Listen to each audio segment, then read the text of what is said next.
நாமத்திலே கல்வாரி சிலுவையிலே வெற்றி சிறந்த ஆண்டவருடைய நாமத்திலே யாவரும் வாழ்த்துக்களை தெரிவித்துக் கொள்கின்றேன். இந்த இரண்டாவது வார்த்தைக்காக லூக்கா 23:43 வாசிப்போம்.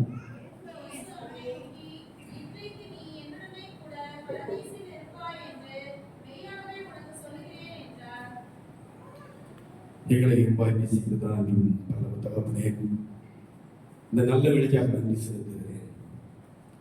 இந்த வேலையில் கூட ஆண்டவரே சிலுவையிலே நீ மொழிந்த ஆண்டவரே வார்த்தைகளை தியானிக்கும்படியாய் கொடுத்த கிருபைக்காக நன்றி செலுத்துகிறேன்.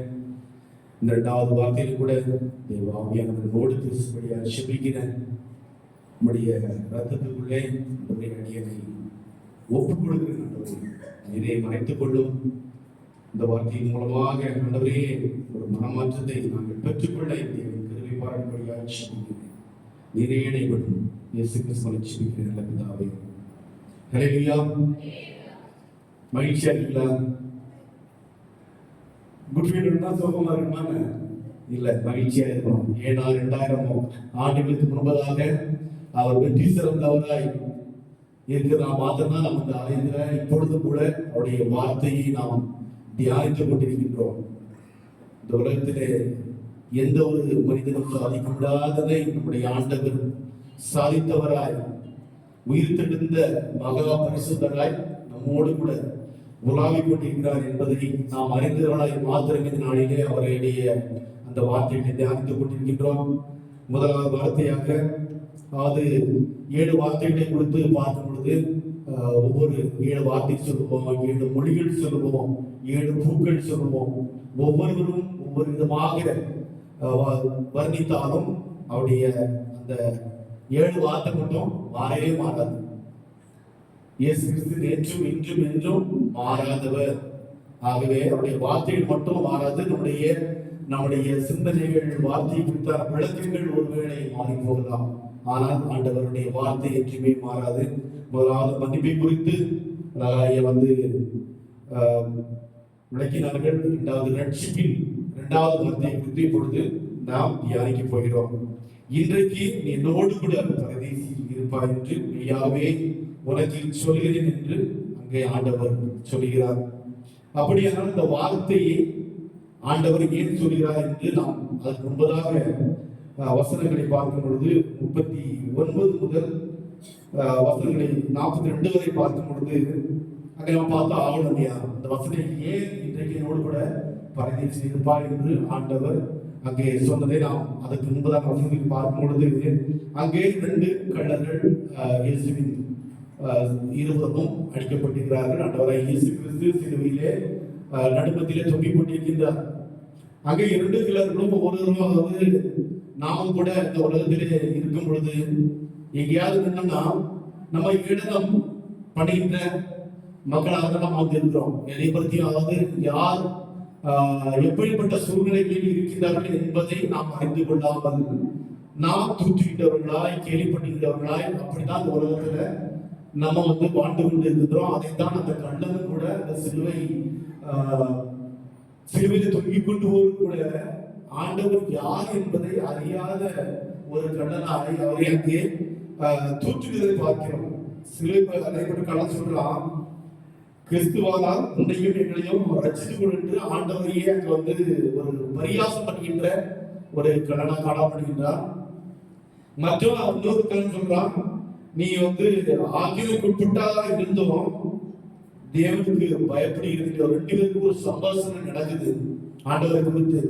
ஒருத்தன் வந்து ஆண்டவரை புரிந்து கொள்ளவில்லை, இன்னொருவர் அங்கே அந்த மரண தருவாயில் நிற்கும் பொழுது ஆண்டவரை அங்கே புரிந்து கொள்கின்ற ஒரு கடனாக அங்கே காணப்படுகின்றார் என்பதை அங்க வந்து அந்த சம்பாஷணையிலேயே நம்ம வந்து தெரிகிறோம். நாமும் நியாயமா வந்து தண்டிக்கப்பட்டிருக்கிறோம் அப்படின்னு 41 சொல்கிறது. அப்பதான் வந்து இதெல்லாம் உணர்ந்த ஒரு தருணத்துலதான் ஒரு கடன் சொல்றான். 42வது ஆண்டவருக்கு, ஆண்டவரே நீ நம்முடைய ராஜ்யத்துக்கு வரும்போது அடியனை நினைத்திருக்கப்பா அப்படின்னு சொல்லிட்டு அவர் அந்த இடத்திலே ஒரு கெஞ்சுகின்ற ஒரு வார்த்தையாக அங்க நம்ம பார்க்கிறோம். சூழ்நிலையில் எப்படி இருந்தாலும் அந்த கடைசி நேரத்துல ஆண்டவரை நோக்கி அவன் பார்க்கும் பொழுது அங்கே ஒரு பெரிய ஒரு ரட்சிப்புக்குள்ளாத காரியத்தை அந்த வசனத்தில் பார்க்கிறார். அந்த வசனத்தை 2வது வார்த்தையாக ஆண்டவர் இயேசு கிறிஸ்து சிலுவையிலே மொழிகின்றார். இன்றைக்கு என்னோடு கூட பரதேசியில் இருப்பாய். இன்றைக்கு பரதேசினா இன்னைக்கு அதாவது நமக்கு இந்த இம்மையிலும் இந்த உலகத்துக்கும் மறுமைக்கும் உரிய அங்க காரியங்கள் அடங்கியுள்ளது என்பது அந்த வசனத்தில் அழகாக சொல்லப்படுகிறது. இம்மையை பற்றி நமக்கு தெரியும், இந்த உலக பிரதான காரியங்கள் நமக்கு தெரியும்.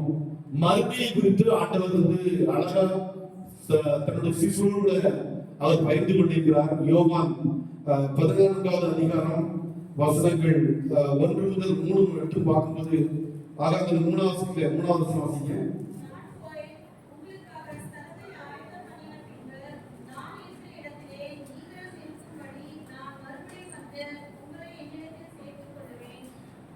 போதும், நீங்கள் நான் இருக்கும் இடத்துல நீங்களும் இருக்கும்படி நான் மறுபடியும் உங்களுக்கு சேர்த்துக் கொள்வேன். அதாவது மறுமைக்கு உரிய ஒரு காரியத்தை தன்னுடைய சிசுகளோடு கூட ஆண்டவர் திட்ட தெளிவாக சொல்லியிருக்கின்ற காரியத்தை பார்க்கிறோம். அப்படியானால் இந்த நேரத்தில் கூட மறுமையை குறித்துதான் நாங்கள் ஆண்டவர் அந்த கன்னடத்துல சொல்லி நீ என்னோடு கூட பரதேசில் இருப்பாய், இந்த உலகத்துல நீ எப்படி இருந்து தெரியல, நீ என்னோடு கூட அந்த பாக்கியமான அந்த இடத்துல நீ இருப்பாய் என்று அவருக்கு அங்கே ஒரு ரட்சிப்பின் காரியத்தை குறித்து அங்கே அவர் சொல்கிறார். அப்படியானால் இந்த மனமாற்றம் வசனத்தை பார்க்கும் பொழுது இங்க மனமாற்றத்தை குறித்து நம்ம பார்க்கிறோம். அந்த திருடன் இயேசுவை ஒரு தேவ மகனாக அந்த திருடன் அந்த இடத்துல உணர்கிறார். தேவ மகனாக உணரும் பொழுது அங்கே அவருக்கு ஒரு மனமாற்றம் ஏற்படுகிறது என்பதை தான் இந்த வசனத்துல நம்ம பார்க்கிறோம். அந்த கடைசி நிமிடத்துல ஒரு மனமாற்றம் ஏற்படும் பொழுது நீ இன்றைக்கு என்னோடு கூட பரதேசில் ஆண்டவர் சொல்கிறார். இதிலிருந்து நமக்கு கற்றுக்கொள்ள வேண்டிய ஒரு பாடம் என்ன? யாரும் மனம் மாற நம்ம தாமதிச்சிட்டோம், நான் இதுவரை மனம் மாறலையே அப்படின்னு ஒருவேளை நம்ம நினைச்சுட்டு இருக்கிறா, இந்த நாள் இந்த நேரம் நாம் மனம் மாறும் பொழுது தேவனுடைய ராஜ்யத்திலே பிரவேசிக்கின்ற ஒரு மகளாக தேவன் நிச்சயமா நம்ம ஏற்றுக்கொள்வார். கடைசி தருணத்தில் ஏற்படுகின்ற மனமாற்றம் பெரிய ஒரு ரட்சிப்பை அந்த கடலுக்கு கொடுக்கப்பட்டது. அதே போல நமக்கும் பெரிய ஒரு மனமாற்றத்தை ரட்சிப்பை தேவன் கொடுக்க சித்தமுள்ளவராக இருக்கிறார். கடவுள் ரொம்ப கருணை உள்ளவர், இரக்கம் உள்ளவர் என்பதை நாம் ரொம்ப அறிஞ்சிருக்கிறோம். ஆக மனமாற்றம் என்பது வாழ்க்கையிலே முக்கியம். அதைத்தான் அந்த கண்ணன் அந்த இடத்திலே மனமாற்றம் அடையும் போது இன்றைக்கு என்னோடு கூட பரதேசில் பாய்ந்து சொல்கிறார். 2வது பார்க்கும் பொழுது அந்த வசனத்துல அழகா சொல்லப்பட்டிருக்கு இன்று இயேசு, அதாவது ஒரு நம்பிக்கையின் வெளிப்பாடாக தான் அந்த வசனத்தை நான் பார்க்கிறேன். இன்று இன்றைக்கு டுடே அப்படின்னா இயேசு சொன்ன வார்த்தை ஒரு விசேஷம் இருக்கிறது. அதாவது நம்ம யாரையா பேசிட்டு போது ஏதாவது சம்பாஷணை பேசிட்டு இருப்போம், இல்ல ஏதாவது சொல்லுவோம், இல்ல அன்னைக்கு முடிச்சிடலாம், இப்போ அப்படின்னாலே நம்மளுக்கு ஒரு தாமதிக்கல அப்படின்னு ஒரு பூஸ்ட் கிடைக்கும் இல்லையா? இன்றைக்கு முடிச்சலாமா அப்படின்னா ஒரு பூஸ்ட் கிடைக்கும். ஆனா ஆண்டவர் தான் சொல்றாரு, அந்த கண்ணனை இன்றைக்கு அழகா அந்த ஒரு வாக்குறுதியை உடனடியாக ஒரு வாக்குறுதியை கொடுக்கும் பொழுது அந்த கண்ணன் நிச்சயமாகவே பெரிய ஒரு சந்தோஷப்பட்டிருப்பான். கரெக்டா? அப்ப இயேசுவின் ராஜ்யம் வருகின்றது, அதாவது இந்த வாழ்க்கைக்கும் அப்பாற்பட்டு இருக்கிறதை அவன் அந்த கண்ணன் உணர்ந்திருப்பான் அப்படின்றத நான் விசுவாசிக்கிறேன். அதாவது இந்த மறுமையை தாண்டி இயேசுவின் ராஜ்யம் உண்டு என்பதை ஆண்டவர் அந்த இடத்துல அந்த கண்ணனுக்கு தெளிவுபடுத்துகின்ற ஒரு வார்த்தையாக தான் அந்த வார்த்தை இன்றைக்கு நோடு கூட சொன்ன வார்த்தையை நான் விசுவாசிக்கிறேன். 3வது பார்க்கும் பொழுது விசுவாசத்தினுடைய ஒரு வலி. அவர் யாரும் ஒரு நம்பாத நிலையில அங்க ஆண்டவரை பார்த்துருப்பாங்க. ஒருவேளை அந்த திருட உலகம் யோசிக்கலாம், இவன் காயப்பட்டவனா இருக்கிறாரு, சிலுவையில தொங்கப்பட்டவரா இருக்கிறாரு, முற்றிலும் தோல்வியில் இருக்கிறாரே அப்படின்னு ஒருவேளை அவன் முன்னாடி யோசித்தாலும் கடைசி நேரத்துல அவன் மனமாற்றம் அடைந்து என்ன சொல்றான், ஆண்டவரே உங்களுடைய ராஜ்யத்துல வந்து என்ன சேர்த்துக் கொள்ளுன்னு சொல்றது, எஸ் நான் உன்னை சேர்த்துக் கொள்கிறேன். அப்போ அங்க வந்து அவர் வந்து ஒரு அதிபதியாக தான் அங்க வந்து அந்த கல்வன் பார்க்கிறார். இந்த கல்வனை பார்க்கும் பொழுது முதலே நான் வந்து சொல்ல நினைச்சேன், 7 விதமான அதாவது அநேக காரியங்களை இந்த சிஸ்டர்கள் அறிந்திருந்தாலும் இந்த கல்வன் வந்து ஆண்டவரை இப்படி அந்த மனமாற்றம் அடைய காரணம் என்ன அப்படின்னு பார்க்கும் பொழுது, இயேசு வந்து எந்த தலாதி ஒன்றையும் அவர் செய்யல. நியாயமற்ற தண்டனைக்காக இவர் வந்து தண்டனை அனுபவிக்கல. பரலோக ராஜ்யத்தின் அவர் அதிபதி என்பது அந்த கள்ளன் வந்து அவர் உணர்ந்திருக்கிறார். மரித்தாலும் இவர் உயிர் தெழுவார், தம்முடைய ராஜ்யத்தை வந்து ஸ்தாபிக்க அவர் திரும்ப வருவார். உயிர் தெழுதலின் நிச்சயத்தை அறிந்த ஒரு கடனாக காணப்படுறான். நான் தான் தண்டனை அனுபவிக்கிறேன், அப்படிப்பட்ட தண்டனை அனுபவிக்க கூடாத ஒரு அதிபதியாக தண்டனை அனுபவிக்கிறான். இன்னொரு 7 விதமான காரியங்களை மேபி அவன் உள்ளத்திலே வைத்து அந்த கடைசி நேரத்துல ஆண்டவர்ல போயிட்டு ஒரு மாமாற்றம் மாதிரி, ஆண்டவரே நம்முடைய ராஜ்யத்துல என்னை சேர்த்து கொண்டு கெஞ்சும் பொழுது அந்த விசுவாசத்தோடு நம்பிக்கையோடு ஆண்டவரத்தை கேட்கும் பொழுது ஆண்டவர் அவருக்கு வந்து நீ இன்னைக்கு என்னோடு கூட பரதேசில் இருப்பாய் என்று சொல்லுகிறார். அடுத்த பார்க்கும்போது வசனத்துக்கு வந்து பார்க்கும் பொழுது அங்க ஒரு கிருபையின் அழகு, அது கிருபை வந்து அதாவது பாட்டு இல்லை, எனக்கா எத்தனை கிருபை அளமற்ற கிருபை என்னை விட எத்தனை பேர் தகுதியாக இருந்தும் என்ன மற்றும் கிருபையின்றி உயர்த்ததே. கிருபை இல்லையா, அதாவது கிருபை இல்லாம வந்து நம்ம என்னதான் இருந்தாலும் அப்பா ஆண்டவர் எனக்கு கிருபை கொடுத்துருக்காப்பா. நிறைய இந்த வார்த்தைய நம்ம அனுபவ வாழ்க்கையில நம்ம வந்து அனுபவிச்சே இருக்கிறோம். ஆனா அந்த கண்களுக்கும் அப்படிதான் நம்ம கிருபை கிடைக்கிறதாக நான் வந்து பாக்குறேன். ஏன்னா நாம வந்து ஆண்டவரை அறிந்த பிள்ளைகளா இருக்கிறோம், அவருடைய கட்டளைகளை கற்பனைகளை கைக்கொண்ட பிள்ளைகளாக வந்து வாழ்ந்துட்டு இருக்கிறோம். ஆனா அந்த கண்ணன் அப்படி வாழ்ந்தானான்னு தெரியாது, சர்ச்சுக்கு போனான்னு தெரியாது, பைபிள் படிச்சானு தெரியாது, எல்லாத்தையும் ஃபாலோ பண்ணான்னு தெரியாது. அப்படி இருந்தாலும் அவனுக்கு கிருபை கிடைக்குது இல்லையா? அது எப்படி கிருபை கிடைச்சு? அந்த லாஸ்ட் மினிட்ல பாத்தீங்கன்னா அந்த கடன் வந்து அங்க வந்து ஒரு முழுமையா அங்க வந்து விசுவாசிக்கிறான். அதாவது விசுவாசித்தா தன்னுடைய மகிமையை காண்பாய் என்று வசனம் சொல்றது. அப்படின்னா அவன் விசுவாசத்தோடு அந்த கடைசி நிமிடத்துல ஆண்டவர் கெஞ்சும் பொழுது மன்றாடும் பொழுது ஆண்டவர் கிருபையை கொடுத்து அவனுக்கு அந்த கிருபையினாலே அழகாக்கி அவர் வந்து நீ இன்றைக்கு என்னோடு கூட பரதேசில் இருப்பாய் இந்த ஒரு பாக்கியத்தை வந்து ஆண்டவருக்கு கொடுக்கிறார். கடைசியா பார்க்கும்போது நமக்கு அப்படியான அந்த வார்த்தையில நமக்கு என்ன செய்திங்க ஆண்டவர் சொல்லியிருக்கிறார், இல்ல ஒருவேளை சொல்ல விரும்புகிறார் பார்க்கும் பொழுது நம்ம வந்து நம்ம ரட்சிக்கவே முடியாது. இயேசுடைய கிருபை மாத்திரம்தான் நம்ம ரட்சிக்க முடியும்.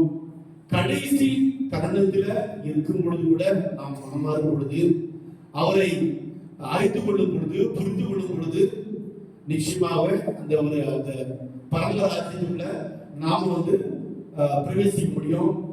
இறப்பில் வந்து அந்த ஒரு பயத்தை வந்து அங்க ஆண்டவர் வந்து நீக்கிறார். இந்த கற்பனைக்கு நீ இங்க கூட செத்து போயிட்டு அப்படி முடிச்சு கூடாது, இல்லப்பா நீ என்னோடு கூட இருப்பார் அப்படின்னு சொல்லிட்டு அந்த வார்த்தையின் மூலமாக ஒரு இறப்புக்கு பிறகும் அந்த பயத்தை நீக்கி இதுக்கு பிறகும் ஒரு ராஜ்யம் இருக்கு, அந்த ராஜ்யத்துல ஒண்ணு நான் வந்து கூட்டி சேர்ப்பேன் என்றுதான் அந்த வாக்குறுதியை அந்த கல்வனுக்கு கொடுத்து அவனுக்கு ரட்சிப்பின் பாதையில அவருக்கு ஒரு வாக்குறுதியை கொடுக்கின்ற ஒரு வார்த்தையாகத்தான் காணப்படுகிறது.